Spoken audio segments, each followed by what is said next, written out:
I can't anymore.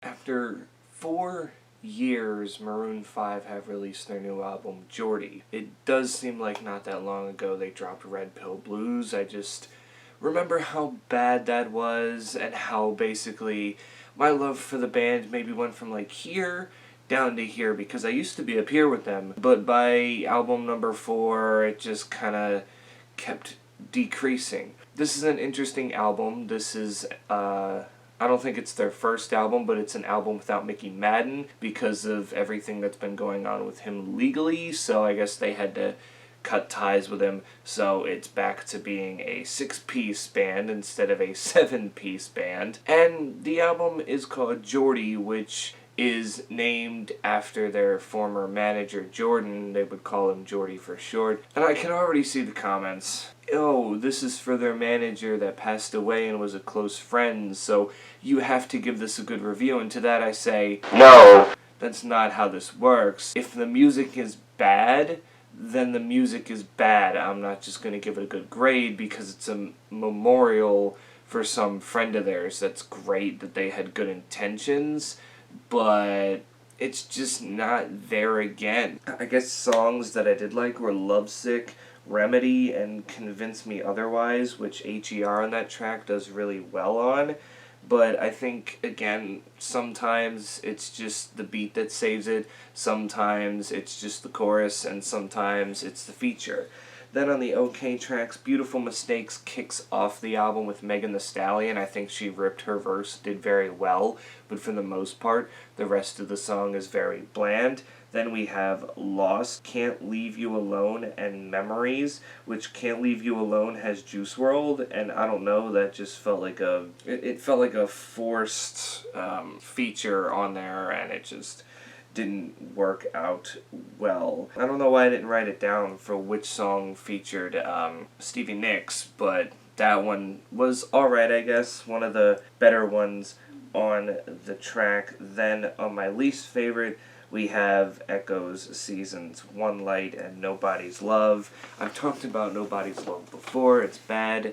Echo has that just chorus. I get the song's called Echo, so adding an echo on the vocals may seem like a good idea, but it's really not. It's annoying. Seasons is what it is, I guess.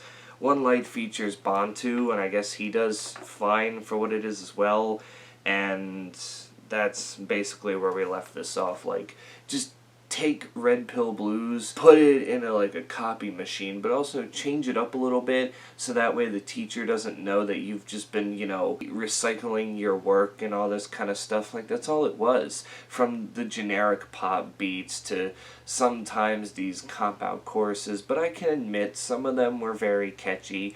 And Maroon 5 bringing in features, because really that's what saves some of these tracks. And to be honest with you, some of the features, or at least majority of them, aren't even that great. Like, it's just kind of like they're there, they pop up, but they don't do much. Black Bear on Echoes doesn't really do anything, and again, Stevie Nicks on her features just kind of there as well. I think the only one who really blew me away was Megan Thee Stallion, but that's because Megan Thee Stallion's at least tolerable, I guess. Like, she has moments most of the time, but that's really all I have to say about this thing. Adam Levine, he just overdoes it with his singing again. There's cop-out like doot-doots, yeahs, and oohs that they've been using since like we'll say Red Pill Blues, because really, I mean, even their 2012 and 2014 album didn't stoop this low. This is just pop pandering to the next level, and for Maroon 5, I'm done. I don't want to talk about them anymore. They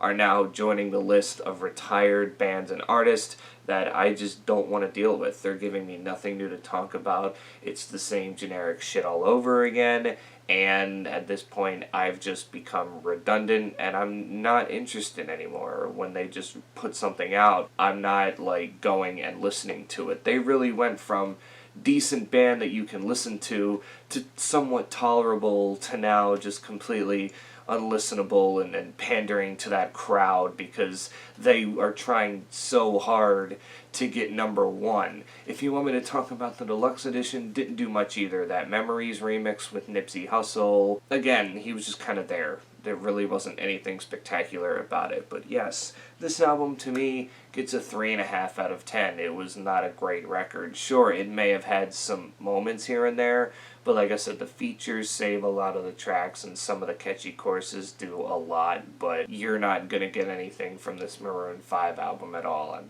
I don't know, I'm sorry. I just don't really see the whole entire point of this being out. But you guys can tell me in the comments below what did you think of this album, and until then, stay safe out there, and I will catch you all in the next one.